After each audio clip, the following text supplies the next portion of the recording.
Always Booking Comedy. It's December. Oh no, we're live now. It's Always Booking Comedy. It's Monday night. I'm Mark Masters. We got Stetson Banks from the Northwest Arkansas. Why am I spacing? It's Arkansas, but the jeweler state, the volunteer natural state. What is it? The natural state. The natural state. Yeah, natural Yeah. diamonds. You know, Yeah. natural. Oh, natural in Arkansas. What's going on? So yeah, look at you. You an axe murderer? What's going on in that book now? Pretty interesting. No, I've got a little office in my apartment that I can record in sometimes, but I've got like all PA and a bunch of crap in there, and I was like, it's going to take longer to clean this up. So I just came out to my wood shop. So that's pretty amazing. Now, tells you my priorities. My wood shop's like much cleaner than my apartment. So yeah, you got to put every tool in its place. What everything's blue. Is that a specific brand? No, my saw's a Delta and it's blue, but I just like blue. And so okay. Yeah, you can't see much of the rest of like the bottom half of the walls. They're all painted blue. And so this side of the shop kind of just has a blue thing going on. So nice. Looks great. Stetson runs one of the best shows I've done around the country, and I've done it at least 3 times. It's really fun in Northwest Arkansas. Is that right? Yeah. Northwest Arkansas, kind of near Bentonville, like Walmart country. Yeah. So the show's actually in Springdale. In Springdale. Around here, everybody just calls everything Northwest Arkansas because there's Fayetteville, Springdale, Rogers, Bentonville, and then a few other little cities. Everything's just grown into one, and so everybody just calls it Northwest Arkansas or NWA. So how long has that show been going? So we started monthly in January of 2017. Wow. And we did monthly for the first year, and then we went weekly in 2018. And so it was on Saturdays from 2018 until COVID. And we shut down over the COVID. And then when we came back, we got moved to Thursday nights. And so now it's on Thursdays. So yeah, we just recently had our 300th show back in August. That's incredible, man. Yeah. That's so cool. So yeah. So yeah, it's been going for a while. It's Black Apple. Is it called Black Apple's Cidery Comedy, or what's? Well, so we call Black Apple Comedy Night. It's the name of the cidery. It's like a brewery, but they make cider. It's called Black Apple Hard Cider, and so yeah, it's the best apple juice factory I've ever done. It is. It's so good. Yeah, they win awards. For like best cider. They're very nice. Staff is great, and they've done construction projects. I've been going there so long. It has changed.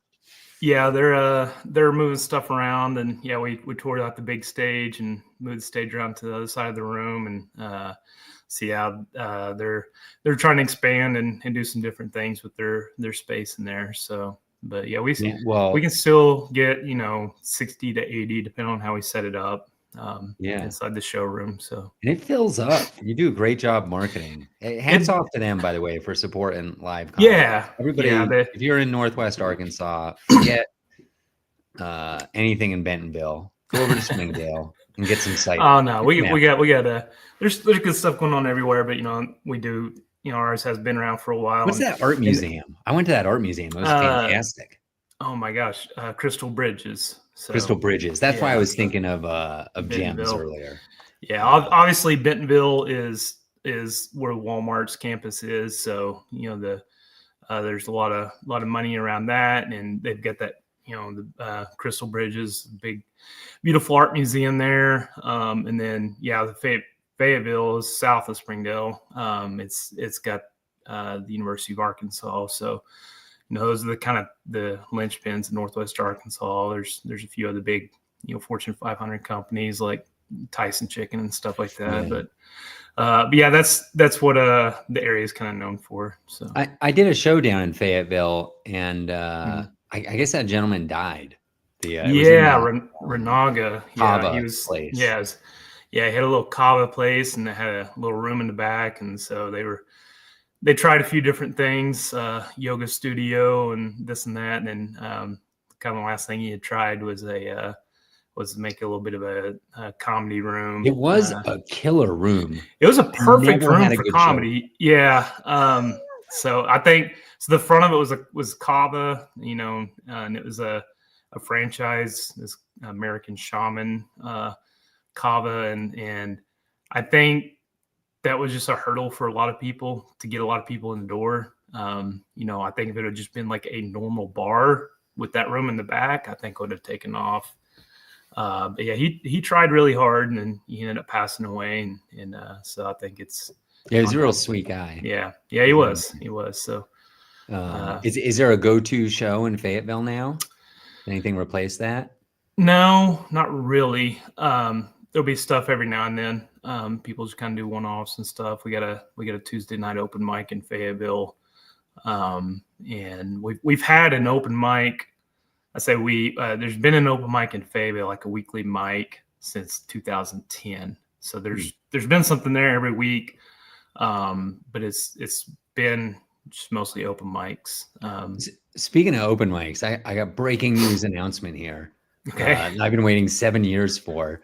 Comedy Works is the big comedy club in Denver, and their big open mic is New Talent Night. It's every Tuesday night. As the last place I saw you. Yeah, I'm right into you there. And it's like a rite of passage to eventually be asked to host New Talent Night. And I just like an hour ago, they asked me if I would host tomorrow. So hell yeah. Awesome, Tuesday, man. December 9th, I will be hosting at Downtown Comedy Works, the New Talent Night. I'm so excited. I'm nervous. I'm nervous about it. I don't really get nervous anymore. I did a holiday party this weekend for almost 200 people. I was thinking about it afterwards. Like I don't remember when I stopped getting nervous, but I don't always get nervous anymore. And I am nervous about tomorrow. That's Now, it's good to get nervous every now and then. I just did the Altercation Fest down in Austin, and I had some new material. It was almost all brand new material that I'd done maybe at one mic, or some of it I hadn't done at all. But it's my third time doing that fest, and I was like, I know this crowd, and I know they'll like these jokes. I don't have them worked out, but I'm just going to try it. And that was as nervous as I've been in a long time. I mean, I was on the last show of the weekend, so I just all weekend just sitting there thinking about it, and it went great. But did you have a sandwich strategy where you opened with old stuff and closed with old stuff, or was it just wall to wall? It was almost all brand new stuff. Yeah. Huh. So my closer was going to be a closer that I've done often. But the other stuff did really well, and I was having fun with it, and I didn't rush anything, and I got done with the joke. I was getting close to done with the joke before my closer, and I looked down. It's oh, I've got 15 seconds left. And so I didn't even have time to do the normal closer. So I didn't end up using hardly anything that's been tested. So that's awesome. Did you drive there? Yeah. How long a drive is that? It's 9 hours. Okay. So, for you, that's nothing. No, it's not bad. You're a big driver. I'm a big driver too. I don't. Yeah, mind. I like it. I got a little van, What do you do to kill the time while you're driving? Podcasts, mostly basketball podcasts. Okay. Who's your team? So, Oklahoma City? Yeah. You see the sign there. So may not be the most popular. It's this big on my screen, so it's hard to see, but cool. Yeah, that's my team. So I not you the go biggest to games ever? Usually a couple a year. How long does it take you to get there? 3 hours. 3.5 hours. And will you drive home afterwards, or do you stay? Usually, yeah. So I think we're going to go this year for my birthday, and stay the night before, and then go to the game, and drive home at night. Because I love to drive at night. So it's easier. Yeah, less riffraff. Yeah. Although once I got the craziest comedy driving story. I was driving home from a gig. It's, I don't know, midnight, something like that. And I'm several hours from Denver, driving back to Denver, and I'm on the highway. It's a 2-lane highway, and I shouldn't be doing this, but I'm looking at my phone at something, and I look up, and there are headlights coming right at me. Oh God. And so I get over to the right lane, and a car goes past me 80 miles an hour. I'm going about 80 miles an hour. Yeah. I would have been dead in an instant. I called 911 immediately. I was the 10th person to call, gave him the mile marker. They were tracking him down. I mean, just some drunk got on the highway. So, man, I haven't thought about that in a while, but that kind of scared me. Yeah, I like I said, I love to drive at night, and so like my thing is like if I do like a week or 2 weeks of runs, like I said, I'll stay in my van. But this is back before I used to have a van. And so I was always like either hotels or crashing on couches and stuff. My thing is always the last night of a show, if I was within 10 hours of home, I would drive home after the show. Yeah. And which I mean, I drove home from Denver before, and that was like 12 hours. I drove to. I remember once I was sleeping in my car and going on a long run over to Florida and stopped and went from Denver to Northwest Arkansas to do your show on a Thursday. My plan was to leave Wednesday, do a show in Wichita Wednesday night if I could find one, and then continue on to Springdale. I couldn't find a show. Yeah. And then what ended up happening was it was so cold out. It must have been like around December, January, something like that. I was like, I don't really want to sleep in my car in Wichita tonight. And I did the math and I figured out if I got up at like 3 a.m. on Thursday, I could coast into Springdale like right on time. And I remember talking about that on stage and everyone was hooting and hollering and they were all excited. But man, I was tired. That was I like to do the long drive on the way back. You do one of those, I've done that where I've drove 10 hours, to get to a show and just be exhausted at the show. So I tried to do that. I want to talk about like a long run you've done to an area I haven't focused on. Like where do you go? Like you're coming up to Denver, I'm not interested. Going out east, I'm not really interested. I either go up to like the Midwest or the South. Let's talk about the Midwest. So usually I'll base, a run around Indianapolis. Every time I've gone up, I've always hit that Sunday night show in Indianapolis. Okay. Alex Price used to run it. I don't know. I've never been to Indianapolis. Okay, yeah. Not so for comedy, at least. So they have a weekly show on Sundays in Indianapolis, and it's real good. It's Black Circle. It's very similar to Black Apple. It's a brewery instead of a cidery, but it's a great weekly show, and they get 40 to 60 people every week. Nice. And so it's a really good show. Alex Price used to run it, and he's turned it over to Dustin Burkett and Tyson Cox. And so usually I'll find a way to get up to that. I've done Cincinnati a few times, or right across the river. That's another market I haven't been to. Yeah. This is perfect. So you go from. So Cincinnati is, I always say like every comedian's got their markets where they just do great in. Yeah. And then they've got their markets where they always bomb in. And I've got like Nebraska, like Lincoln and Omaha are always great for me. Like I always, like for whatever reason, I really connect in Lincoln and Omaha. And then Cincinnati, I've been 3 times, and every time I've just been like, what, where did this come from?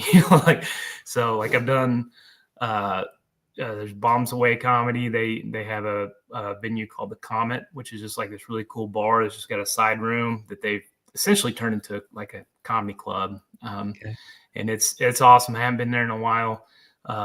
It's probably the next place I'd like to get back to. And then there's also just right across the river. You just go right over the bridge into Kentucky, in Dayton, Kentucky. There's Commonwealth. It used to be Commonwealth Sanctuary. Now it's Commonwealth Comedy Club. And I got to work it once, and it's incredible. It's like it's an old church that they. Yeah, I've actually seen it online. I remember I saw somebody was working there, and I Googled it. Looks neat. Yeah. And the people running are just the nicest and everything. So those are all pretty close, like Indianapolis, Cincinnati. So speaking of Alex Price, I've talked to him, and he's, Alex does a lot of bigger shows. Like he's an opener for David Tell. Wow. He headlines clubs and stuff like that. Your Price with an I or a Y? It's I. Okay. Big dude. I mean, he's like 6'6", big dude. And he's super funny. He was talking one time, he could go to New York or he could go to LA or wherever, but like he stayed in Indianapolis because it's 3 hours from everything. Yeah. You could be in so many different markets. I'm so jealous of those comics that live in like Kentucky or near Nashville, and they can just, there's so many markets. Yep. So he loves it there. And so that's always. And then will you scoot down to Nashville on a run like that, or do you come back? I haven't done Nash. I did like one show last time. I went from the South up to Bloomington, and then did some stuff up there. On my way, I stopped in Nashville and just did a show on my way. But it was, it was just like a Wednesday night show or something. It was just kind of run of the mill bar show. But I did. They used to have a deal in Nashville when I started. The Broken Record Comedy Show, where every year they break their own record for the world's longest comedy show, and it has to be at least 10 people in the crowd at all times. It's like Guinness World Book of Records rules. They had to have 10 people in the crowd at all times, and there had to be a comic on stage at all times, and it would run I think by the time they finished, their record was up to 8 days and something. And so it's crazy, people just sleeping out in their cars in the parking lot and stuff. And so I used to go do that. So I know a lot of Nashville comics. But the times I've been trying to go through there, I, could find a lot of open mics. And then just never had the schedule line up really with any shows and stuff. So then will you usually just head back to Northwest Arkansas, or is there something else on the drive home? Yeah, I mean, Kansas City and St. Louis, I'm going up to Midwest, one of those places, I'll usually do Kansas City if I'm going maybe over to Nebraska, and then St. Louis, try to do something, either on way in or way out, because that's, about 5 hours for me. So, but yeah, once you start heading back south, through Missouri, it's there's St. Louis and Kansas City. I did a show in Columbia one time, but it's kind of hard to catch that schedule because it's just kind of they do it at this huge music hall that holds several hundred people, and it's just kind of when that place has a date they need filled. So it's kind of hard to catch that. It's a moving target. So yeah, there's not much else in central Missouri on the way back down to Northwest Arkansas and stuff. But if I go east, which is that's kind of the other area I go to a lot, it's essentially SEC country, if you know college sports. Yeah. So I always said the best show in the South was Epic Comedy Hour in Alabama, but it's been on hiatus for a year or two. So thinking they're maybe getting a new venue. I saw something about it maybe coming back. But that, I did that a few times, and that was just an incredible show.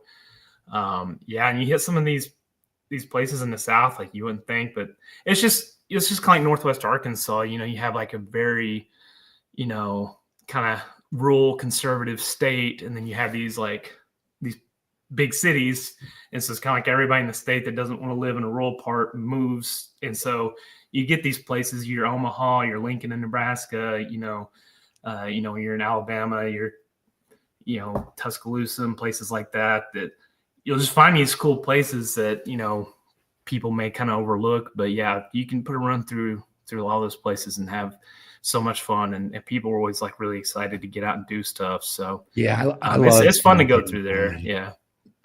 I have I want to ask you about some of the bigger comics you've booked on Black Apple, but we got some questions from the internet. We're going to do that first from user Gazitter Forov. By the way, Gazitter Forov, where are you from? We'd love to know. Let us know. And anybody watching, you can type in the questions into Twitch or YouTube. We'll usually answer them. It's about driving home after a show. Do you drink? I never drink before a show personally. And usually if I'm driving, I won't drink afterwards. But occasionally, my pay will be in drinks, and it feels like a waste not to have a drink. But now that I headline a lot, if I'm in the middle of a show, I'll do my set and maybe I'll have a beer. But if I'm at the end, sometimes I'll have a beer on stage as a performance thing to try and sell more beers to the crowd, to make the venue more profitable. But I'm not a big drinker to start with. So you got an answer? Yes, it's the same. I've always lived in rural areas. And so I've always lived. I've never lived, besides when I was in college. So they don't have cops? Is that where this is? Well, no. No, the opposite. I've never been able to go get hammered at a bar and then Uber home. That's never an option. Yeah. And so I just, I've never I've always just not drank unless I have an opportunity to have somebody DD, Got or it. Yeah, you yeah. know, or if Yeah. I So am, both of us yeah, are pretty much saying yeah, we don't have that drink. yeah. So, I'll have a anyways, drink on stage, but yeah, I don't yeah. don't like go. Gazitter Forev is from New York. Thanks, Okay, Gazitter yeah, Forev, for being you know, here. like if I was, you know, like when I stayed or did the Commonwealth in Kentucky, outside of Cincinnati, I found a really good parking spot for my van. I won't blow the spot up, but it was like walking distance from the club. We'll say that. Nice. And so in that, you know, in that instance, I had more than one. Yeah, there you So, go. Like, because I didn't and have to drive sometimes I'll anywhere get that put up night. at a So like I'll do a hotel yeah, gig where I'm staying at the hotel yeah, where the it's performance perfect. is. So that's, Yeah. you're walking Or to bed. regardless if I haven't taken, I'm the same as you. Like I'll have one before a show and then one on stage. Like I never have like 3 or 4 before a show. Right. Because it just Yeah. slows me down a little bit. All right, we got another question from New York. If you're booked for a corporate gig and are told not to make fun of the boss, do you honor that, or do you sit and write stuff on the spot about the boss? LOL. That is a good question. I just did a corporate gig this Saturday. I'll tell you a funny story about it. It was a bunch of aerospace engineers in Colorado Springs, and Colorado Springs has NORAD. It's inside a Cheyenne Mountain. It's like a secret military base inside a mountain. It's where they do the Santa tracker stuff that Yeah. many people are familiar with. I told some jokes about that on stage. But anyways, before I went up, there was like dinner and I was talking to some people, and this table I asked them, how do you get into Cheyenne Mountain? Like, I was curious, do they drive in? Is there a train? Is there a bus? Is there like a parking lot where they pick them all up? And they're like, we can't tell you. And then, so I got up on Yeah. stage, and one of the first things I said was, this has been an incredible evening. I learned how to get into Cheyenne Mountain, and I thought that was funny. I'm telling you, 200 people in the audience, you could have heard a pin drop. Oh yeah. Nobody laughed. They didn't Yeah. laugh. It was funny Man, at all. it's I so moved hard to right read. on. They were like, Yeah. oh my gosh, somebody's getting arrested tonight. So you do So have to be careful what you make fun of at these I don't corporate events. do very many corporate gigs at all. It's been a long time since I did one. We did one year. We had like a party planner reach out to us and it's like, hey, you know, I've got a bunch of corporate deals, you know, for holiday parties. Would you guys be interested? And so, and I was still like 2 or 3 years in. I came up with an idea that actually really worked well because I'm not good at crowd work. And the 2 guys I had with me, it wasn't really their specialty either. But we also knew like you're not just go up there in front of like one of the companies was a bank, you know, you're not just go up there and just do your normal stuff, just verbatim, you know. Yeah. So you had to do something. And so the one thing I came up with, we brought our own PA and I have some wireless mics. And so I hosted and just to get like everybody involved and everything. I stayed on stage and I brought up like the other 2 comedians that were going to be on the show. And then they turned on wireless mics and they went out to the crowd and we'd like triple team. So like I would ask, you know, I was like, okay, who drives the farthest into work every day? And you know, people start raising their hand, like, okay, anybody further than 70 miles and stuff. And then like so we'd find out that person or you know who's been working for the company the longest. We'd ask these questions to like identify somebody. And then just if you've ever been to like a cattle auction or whatever, they have like, you know, people out in you get the guy up there like the running everything. You get the people out in the audience and they're going around and calling the bids out. So I just essentially had the 2 guys out in the audience. They would go and they'd get a microphone up. So all 3 of us were doing crowd work at the same time. And, you know, if I didn't have something funny, the other guy did. And I thought that was a really cool, if you're doing with multiple people, it was a really good way to get involved. Yeah, it makes with it the interactive. audience. It gets everybody involved. And Yeah. that's fun. I actually misread this question. It says, if you're told not to make fun of the boss, no, I'm definitely not making fun of the boss. Yeah. Like if the boss is basically where the pay is coming from. I'm not going to rip the boss. I I'm will told say not to make fun of him. But a lot of gigs, like I'm doing a gig for a bunch of surgeons this weekend, and the person who booked me has sent me like biographies about everybody and how to make fun about everybody in the company. There's a lot of times, and I've had people ask that too. Like, you got to make fun of this person. And like, man, if we try to force, it's not going to be, you know. Yeah, I mean, there's a kind way too. Yes. Like I will usually write several jokes about each person, and then I'll cull the ones that are not. Yeah, They're funny, but they're maybe a little mean, or somebody might get hurt. The funniest story I know about that, I'm not going to tell it, but it's Adam Caton Holland's latest special. Oh, I don't know if I've heard that joke. He did yeah, it on where one he of my talks. shows, and yeah, it's Yeah, always it's hysterical. so good. So, Yeah, it's great. Check out Adam Caton yeah, Holland, check out everybody. Adam Caton's Holland's Zoo special came out within the last year, and it's towards the end of it. He talks about doing a corporate event for Yeah, Johnny yeah, Always, very a funny, dealership, very and funny. yeah, so how that went wrong. So that applies Yeah. directly to that question. But, All right, we're running out of time. I do want to ask you, every once in a while, I Google like who's performing at Black Apple, yeah. and I'm shocked at some of the big names you get. So can you rattle off a couple of big names you've gotten and maybe tell us some Oh, stories of how that came to pass? I mean, we honestly don't get a ton of huge names because I it's think they're a big. free They're big show to on me. Thursdays. It's just solid every week that we just had word of mouth. My co-producer Steph Bright, she's traveled a bunch. I've traveled a bunch, and You mean so word of mouth with comics, right? yes, and so Yeah. when we're on the road, I'll meet people. I'll meet you out in Colorado or whatever, and that's how we kind of scout people and say, hey, if you're coming through, obviously it's not gonna be enough for it's not gonna get worth it for you to drive all the way from Denver just to do this one show. If you're putting a run together, keep us in mind. And so that's how I get a lot of people through. There's just people I've been friends with like for a while. Dave Stone or we just had Ryan Singer not too long ago Yeah, came through. huge. Yeah, so those are. But And so we have. let's take Ryan Singer. Like, is he just he's got a weekend gig down in Arkansas and he comes out a day early, or what's or does he Uh, live in the area? so we were able to put a second thing together for him. Okay. But he was just out like on a 2-month tour. Okay. And so he just gave us a weekend, said, whatever you guys have just trust you. And so we put together some other stuff for him.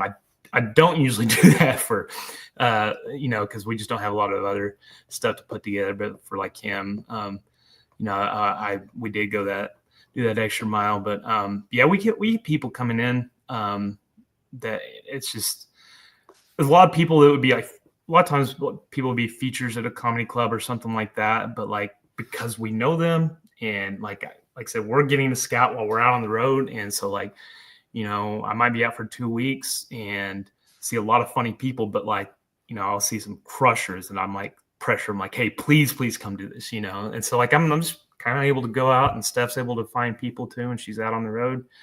And then, yeah, once you get the word of mouth out, then you start getting overrun with messages and stuff. And so we have our choice. And so we can kind of put together, shows and everything that really have done well, and then we have enough people from the region to come in and do like feature spots, and we have a lot of great local talent, so we really get the crowds warmed up and stuff. And that's honestly like if I could give like one piece of advice for like producing a show, to me the most important thing is like getting the show started, like the actual not like the actual night of the show, like how you start the show. I've seen you brought up Renaga earlier, and rest in peace, Renaga, sweetest guy in the world. He did not have a comedy background, and he wanted to go up and kind of start his shows off there, and he wrote out like a whole deal, like announcements and stuff to go up and get the show started and bring the host up, which that isn't a crucial thing. Some places don't have anybody bring the host up. The host has to come up and do all the rules and stuff, and that makes it tough. Yeah. But he would come up and be like, all right, don't talk during the show. We don't want to hear about your shitty week. If you guys want to do comedy, you can come to an open mic. Like it kind of started off like adversarial relationship between the crowd and the comics, the performers. And so my thing is like, I go up, to bring up a host, like if Steph's hosting, I'll go up and, preface it to the crowd, hey, I'm gonna go over some rules, make sure everybody has the best time they can tonight. Please don't talk at your table. And one of the things I've started doing is, instead of just like being like, hey, shut up, don't talk, it messes the show, like being kind of coming on adversarial, be like, if you're talking, the other people came out, I'm gonna be able to hear the show. And people got babysitters and stuff to come out. So just be respectful of the people sitting around you, and that way they can hear the show. And once you put it like that, because if you just tell people like, hey, don't talk during the show, that some people think, well, you guys are professional comedians. You should be able to handle me talking. I'm helping the show. But once you frame it as like, if you're doing this, you're going to be rude to your fellow audience members, and you like kind of make them a team. and that works. Like we have no talking. Like we never had to deal with that. And then the other thing I do is I always like challenge the crowd, like hey, you know, this Mark's coming in from Denver. You know, he drove all the way to come perform for y'all tonight, and you know, he's been here before and talked about how much fun he's had. So let's make sure to show him a whole bunch of love. You know, everybody show him a big Northwest Arkansas welcome. And you know, it's like I'm challenging the crowd to like be a part of the show and be a part of the success of the show. Yeah. And I you think get a those lot of two repeat things. customers. Yeah. I mean, we get people that are there like 2 or 3 times a month. Nice. And so, you know, it makes it kind of hard to, you know, not burn for the locals, burn out on the locals and stuff. But yeah, and then there's still, you know, 300 and some shows into it, we still get new people every week. Awesome. So yeah, it's incredible. What an incredible thing you've built. It's the end of the year, so I want to ask you real quick, what you got any comedy goals for 2026? Yeah, I've got to like just let's manifest them, speak them out into the universe. Yeah, at some point I've just got to like put into like absolute concrete when I'm going to do my special or record an album or albums. I mean, I've got well over two specials worth of stuff ready to go. I just never have recorded it. So I've got to get at least one of them in the bank at some point. That's an incredible goal for 2026. You heard it here first. Stetson Banks recording an album in 2026 within the next 12 months. It'll be available to everybody. How exciting. Yeah. Oh, you bet. Yeah. All right, we're going to wind this down. Was there anything else you wanted to talk about tonight? No, man. Appreciate you having me on. Stuff. Why don't you tell us where people can find you, etc. Yeah, just Stetson Banks. You just Google it. I've got a website. I've got Facebook. I wish I didn't, but you know, got an Instagram. I've got a TikTok that's not been very active, but yeah, you guys just wherever. If you're already on YouTube watching this, you can look me up there too. So amazing. I don't have a ton out there, but I need to get more. We're here every Monday, Always Bookin Comedy. Tomorrow, Tuesday, December 9th, come downtown Denver, Comedy Works, the legendary underground Comedy Works. I'll be hosting New Talent Night. So excited about that. And I have another podcast now called Mark and Jake Try to Make It. So Gazertov, however I say that, from New York. If you enjoyed this conversation, we basically talk ad nauseum about driving around the country, me sleeping in my car, Jake doing weird gigs. It's a lot of fun. Mark and Jake Try to Make It. Look it up. We're close to 20, closing in on 20 episodes. Everybody have a great week. Merry Christmas. Happy holidays. Stetson, stick around for a second. Thanks for